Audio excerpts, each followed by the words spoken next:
नमस्कार दोस्तों, इस वीडियो में हम रेलवे एनटीपीसी का पेपर सोल्व करेंगे। मैथ के क्वेश्चन करेंगे जो पेपर 5 अप्रैल 2016 की शिफ्ट 1 में हुआ था। ठीक है, तो चलिए वीडियो को शुरू करते हैं।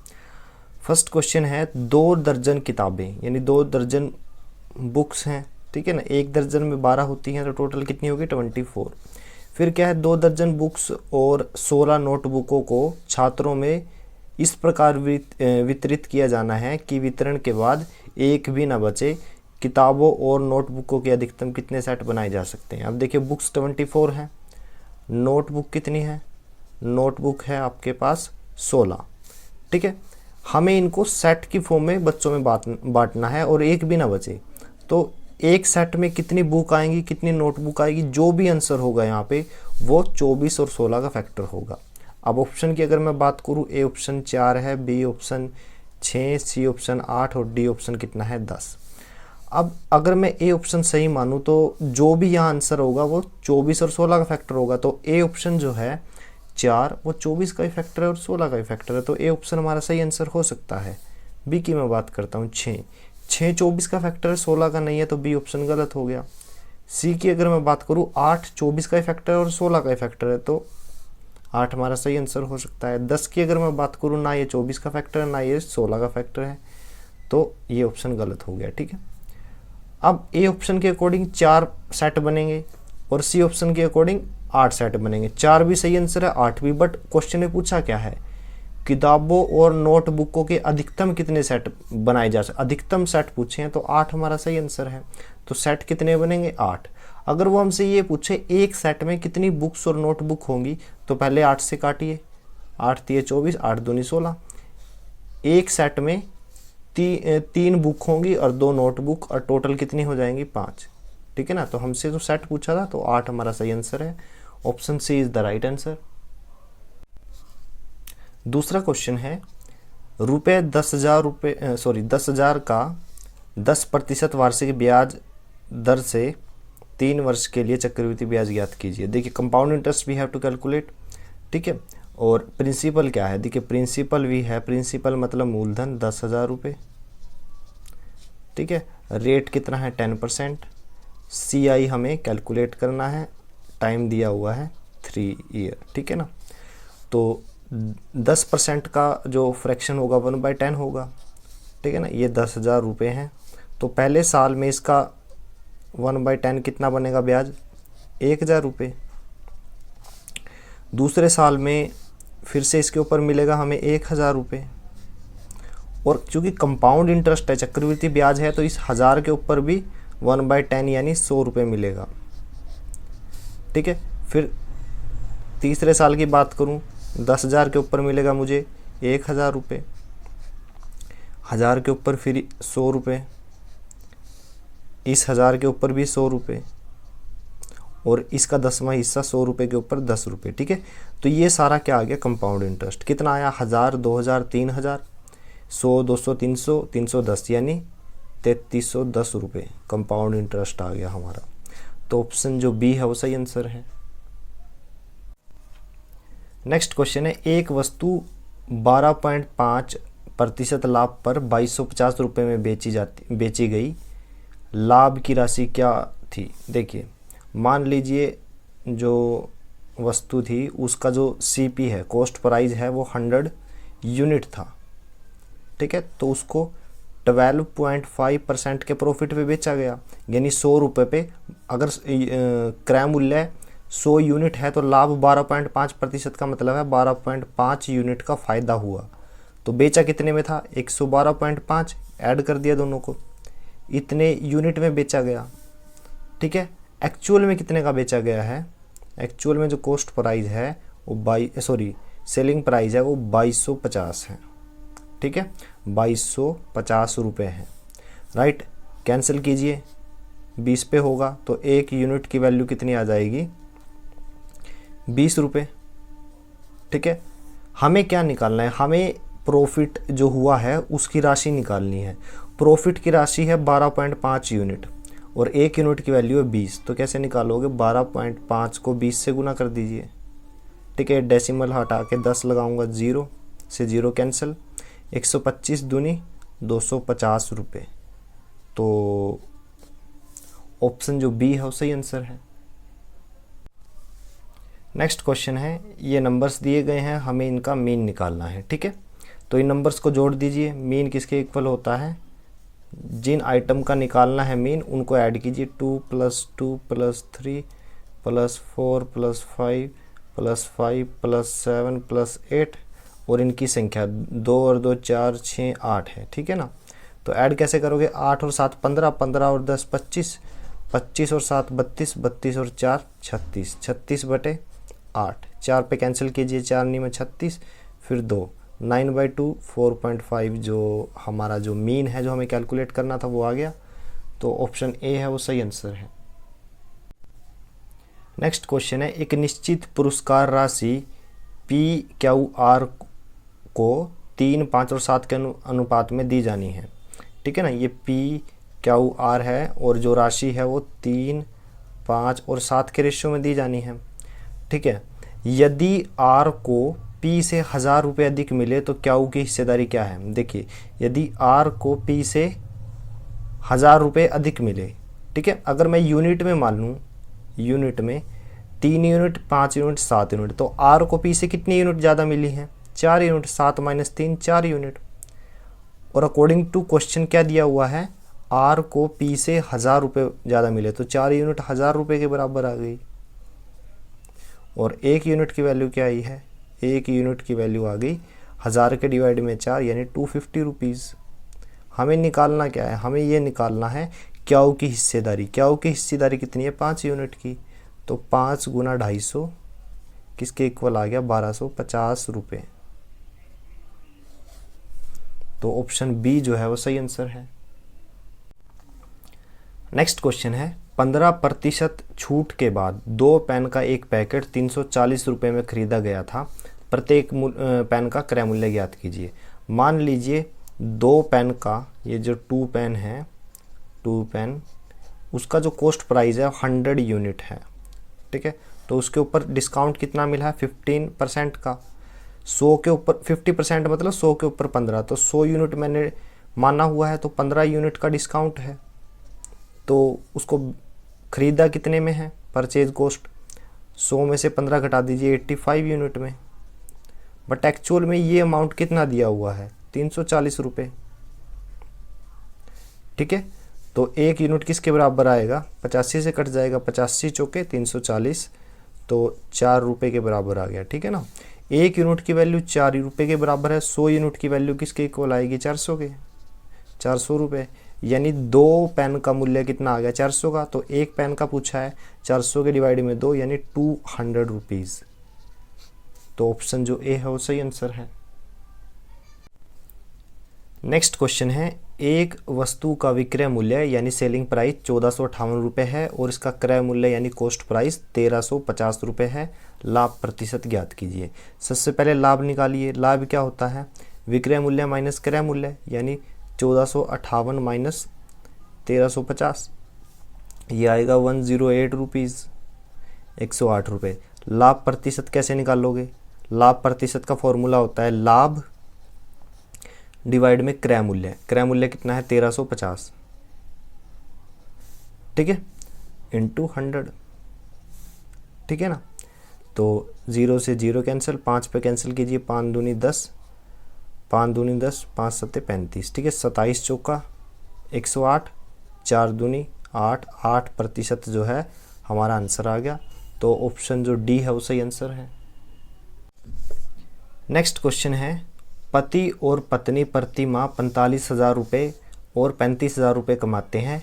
वे प्रति माह प्रत्येक के हिस्से में से 5,000 रुपये अनाथालय के लिए दान देते हैं। देखिए, अगर 5,000 रुपये डोनेट कर दिए तो पति की इनकम कितनी बची, 40,000 रुपये, और पत्नी की कितनी बची, 30,000 रुपये, क्योंकि 5-5 हज़ार रुपये अनाथालय में डोनेट कर दिए। उसके बाद क्या है, यदि हम दान की राशि निकाल देते हैं, देखिए दान की राशि निकाल दी तो ये राशि बची, पति के 45 में से 40,000 बच गए और पत्नी के 35,000 में से 30,000 बच गए। तो पति की आय उनकी संयुक्त आय का कितने प्रतिशत है, यानी पति की आय संयुक्त आय का कितने प्रतिशत है। संयुक्त आय मतलब टोटल इनकम, 40 और 30 यानी 70,000 रुपये। ठीक है। 40,000 रुपये 70,000 रुपये का कितना परसेंट है, हमें ये निकालना है, ठीक है। 4 जीरो से 4 जीरो कैंसिल, 400 के डिवाइड में 7, ठीक है ना। 400/7 ये किसके इक्वल होता है, 57.14% के। तो ऑप्शन जो सी है वो सही आंसर है। नेक्स्ट क्वेश्चन है, एक मोटरसाइकिल M की गति दूसरी मोटरसाइकिल L से दोगुनी है, तो स्पीड ऑफ M जो है ट्वाइस ऑफ L के है। M की जो स्पीड है वो L से दुगनी है, ये दिया हुआ है। और यदि M 100 किलोमीटर की दूरी 1 घंटा 15 मिनट में तय करता है तो L की गति क्या है। सबसे पहले M की निकालते हैं। M की गति कैसे निकालोगे, गति होती है दूरी यानी डिस्टेंस के डिवाइड में समय। समय कितना है, 1 घंटा 15 मिनट। 15 मिनट को मैं घंटे में कन्वर्ट करूँगा तो 60 से डिवाइड करना पड़ेगा।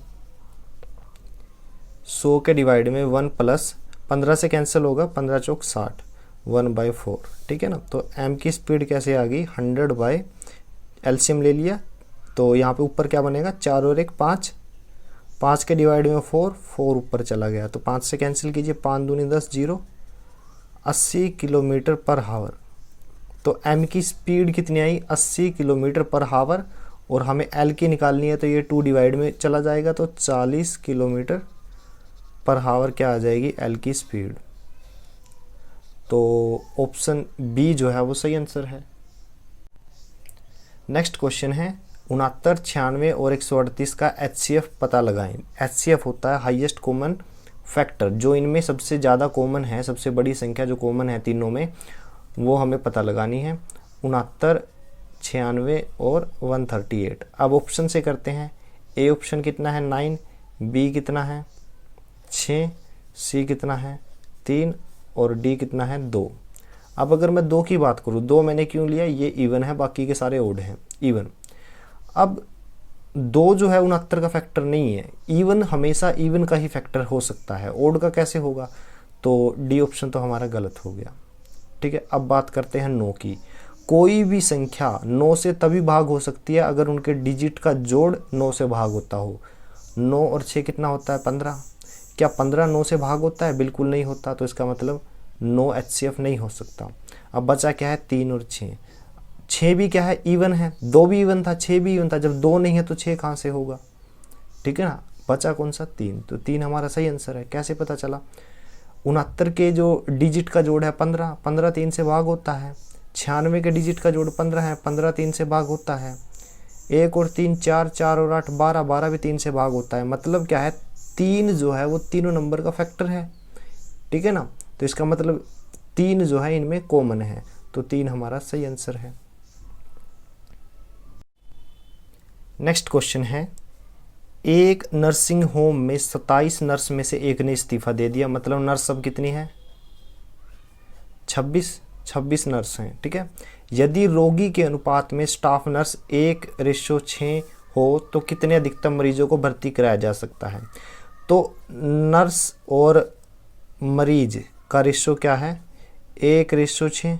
अगर नर्स 1 है तो मरीज कितने हैं 26, बट नर्स एक्चुअल में कितने हैं, पहले 27 थी, अब 26 बची हुई हैं। तो मरीज की निकालनी है, 26 × 6 कितना आ जाएगा 156। तो ऑप्शन जो ए है वो सही आंसर है। नेक्स्ट क्वेश्चन है, 5 में से 4 खिलाड़ी क्रिकेट खिलाड़ी क्रम से 13, 9, 5, 11 पारियां खेल चुके हैं। अगर डेटा सेट का माध्य 9 है तो 5वें खिलाड़ी द्वारा खेली गई पारियों की संख्या कितनी है। देखिए 13, 9 + 5 + 11, मान लीजिए वो 5वें खिलाड़ी ने x पारियां खेली हैं, तो इनका मीन कितना दिया हुआ है, मीन कितना दिया हुआ है वो है 9, राइट। और मीन निकालने का फॉर्मूला क्या है, जितनी पारियां हैं सबको जोड़ दीजिए और उनकी संख्या 1 2 3 4 5, ठीक है। जब 5 इधर जाएगा मल्टीप्लाई होएगा, यहाँ पे राइट हैंड साइड में कितना आया 45, और इन चारों को जब मैं जोड़ूंगा कितना आएगा 11 और 9 20, 13 और 5 18, 20 और 18 38, 38 + x, तो x की वैल्यू क्या आ जाएगी 45 - 38 यानी 7। तो जो वो 5वां खिलाड़ी है उसने 7 पारियां खेली, तो ऑप्शन सी जो है वो सही आंसर है। नेक्स्ट क्वेश्चन है, एक आदमी प्रातः 8 बजे अपनी यात्रा 8 किलोमीटर प्रति घंटे की गति से शुरू करता है और 24 किलोमीटर दूर गंतव्य स्थान पर पहुंचता है। वह गंतव्य स्थान पर कितने बजे पहुंचेगा? देखिए 8 बजे प्रातः यानी 8 AM उसने अपनी यात्रा शुरू की, ठीक है ना, यहाँ से, और वो उसे यहाँ पे पहुँचना है, ये टाइम हमें बताना है। तो 8 किलोमीटर की दूरी वो 1 घंटे में तय करता है, क्योंकि ये चाल दी गई है। 8 किलोमीटर की दूरी क्या करता है, वो 1 घंटे में तय करता है। और कुल दूरी 24 किलोमीटर की तय की है, तो 8 का 3 गुना कितना है, 24 किलोमीटर। तो 8 किलोमीटर की दूरी 1 घंटे में और 3 गुना दूरी कितने समय में करेगा, समय की भी 3 गुना हो जाएगी, यानी 3 घंटे। ठीक है, 8 बजे चला था, 8 में 3 जोड़ दीजिए, यानी 11 AM पर वो क्या करेगा, यहाँ पे AM है, 11 AM पे वो अपने गंतव्य स्थान पर पहुँच जाएगा। तो ऑप्शन जो बी है वो सही आंसर है। नेक्स्ट क्वेश्चन है, विज्ञान और कला के छात्रों का अनुपात 5:3 है। यदि उनकी कुल संख्या 1328 है तो कला के छात्रों की संख्या का पता लगाएं। देखिए साइंस यानी विज्ञान और आर्ट के स्टूडेंट जो हैं उनका रेशियो 5:3 है। ठीक है, अगर मैं यूनिट में उनकी संख्या मानूँ तो साइंस के 5 यूनिट हैं और आर्ट के कितने यूनिट हैं, 3 यूनिट। तो जोड़ दीजिए 5 और 3, 8 यूनिट छात्र हैं। वो एक्चुअल में किसके इक्वल है, 1328 छात्रों के। ठीक है ना, 4 पे कैंसिल कीजिए, यहाँ पे 2 आएगा, 4 पे कैंसिल करेंगे, 4 तिये 12, 4 तिये 12 और 4 दूनी 8। ठीक है, फिर 2 पे 166, तो 1 यूनिट किसके बराबर आ गया, 166 छात्र। पूछा क्या है, आर्ट के स्टूडेंट निकालिए। आर्ट के तो 3 यूनिट है, 1 यूनिट की वैल्यू 166 है, तो 3 यूनिट की 3 गुना 166 मतलब 498 छात्र। तो आर्ट के कितने हैं, 498 छात्र। तो ऑप्शन सी जो है वो सही आंसर है। नेक्स्ट क्वेश्चन है, चूंकि एक छात्र के अंक गलती से 68 की जगह 86 टाइप हो गए थे तो कक्षा का माध्य आधा बढ़ गया था, यानी 1/2 बढ़ गया था। कुल छात्रों की संख्या कितनी है? देखिए जो माध्य होता है वो प्रत्येक आइटम पर इक्वल वैल्यू होती है, मतलब जितने भी छात्र हो। अगर मैं बात करूं, जैसे इसमें जो माध्य है दिया नहीं हुआ, मान लीजिए वो x है और वो कितने नंबर्स का है, मान लीजिए 5 आइटम का है, तो माध्य का मतलब है हर एक आइटम की वैल्यू क्या है, x है। ठीक है ना, माध्य का मतलब ये होता है, राइट। तो जितना माध्य है वो इसका मतलब हर एक आइटम की सेम वैल्यू। अब कितने छात्र हैं ये हमें कैलकुलेट करना है। अब देखिए दिया क्या हुआ, 68 की बजाय 86 टाइप हो गया, 68 टाइप होना था 86 टाइप हो गया। तो कितने की मिस्टेक हुई है, 18 की। ठीक है, 18 मार्क्स की वजह से कुछ एक छात्र होंगे, ये स्टूडेंट हैं, मुझे नहीं पता इनके नंबर कितने हैं, लेकिन मुझे ये पता है इनका जो एवरेज था उसमें 0.5 का इंक्रीज हो गया। ठीक है, एवरेज नहीं, मीन है, उनके जो मीन में 0.5 का इंक्रीज हो गया। माध्य बोल दीजिए, एवरेज बोल दीजिए, बोथ आर सेम ही है। ठीक है ना, तो मीन में 0.5 का इंक्रीज हुआ है। तो अगर 0.5 का इंक्रीज हुआ है वो एक्चुअल में हर एक छात्र के ऊपर हुआ है, तो 18 मार्क्स को कितने छात्रों में बांटा जा सकता है अगर एक के पास 0.5 हो, तो 0.5 से डिवाइड कर दीजिए, सिंपल सा, 36 स्टूडेंट। एक छात्र को 0.5 मार्क्स मिल रहे हैं एक्स्ट्रा, तो 18 मार्क्स 36 को मिलेंगे, तो 36 स्टूडेंट थे, 36 स्टूडेंट्स, यही हमें निकालना था। ठीक है ना, तो ऑप्शन बी जो है वो सही आंसर है। नेक्स्ट क्वेश्चन है, यदि 5 आदमी एक काम को 9 दिनों में कर सकते हैं तो 3 आदमी उसी काम को कितने दिनों में समाप्त करेंगे? देखिए ये टाइम एंड वर्क का क्वेश्चन है, इसके लिए याद रखें M1T1 = M2T2। ठीक है, यानी फर्स्ट कंडीशन में मैन पावर और टाइम, सेकंड कंडीशन में मैन पावर और टाइम। ठीक है, तो पहली कंडीशन में आदमी कितने थे, 5, और वो काम को 9 दिन में कर रहे हैं। दूसरी कंडीशन में देखिए आदमी कितने हैं, 3, और हमें टाइम निकालना है। 3 पे कैंसिल होगा, 3 × 3 = 9। तो सेकंड कंडीशन में टाइम पूछा था कितना लगेगा, तो कितना है, 3 पंजे 15 दिन, 15 डेज। तो ऑप्शन बी जो है वो सही आंसर है। नेक्स्ट क्वेश्चन है 50 और 80 के बीच की अभाज्य संख्या यानी प्राइम नंबर के योग का पता लगाएं। देखिए प्राइम नंबर जो है, अगर मैं बात करूं इवन की, तो सिर्फ 2 एक ऐसा नंबर है जो इवन है, मतलब सम है, बाकी सारे प्राइम नंबर क्या है, ओड। तो 50 और 80 के बीच में जो इवन नंबर है वो तो हमें देखने ही नहीं है, सिर्फ ओड की बात करनी है। अब और बात करूं मैं ओड में जो जिस नंबर के पीछे 5 आता हो, 55, 65 और 75, ठीक है, ये क्या है 5 से डिवाइड हो जाएंगे, तो इन ओड के ऊपर भी हमें नहीं सोचना। वे नंबर जिसमें 2 डिजिट रिपीट हो रहे हों, जैसे 55, 66 और 77। अब 66 तो इवन है, 55 और 77 को भी नहीं देखना क्योंकि ये 11 से डिवाइड होते हैं। और वे ओड नंबर जिनके डिजिट का जोड़ 3 या 9 से भाग हो, उनको भी नहीं रखना है क्योंकि वे 3 और 9 से भाग हो जाएंगे। जैसे कि 51 की अगर मैं बात करूं, डिजिट का जोड़ कितना है 6, तो ये 3 से भाग होता है, तो इसको हमें नहीं लेना है। तो प्राइम नंबर हम देखते हैं। अब प्राइम नंबर है 53 पहला, फिर 59 है, फिर 61 है, फिर 67 है, फिर 71 है, फिर 73 है और फिर है 79, ठीक है ना।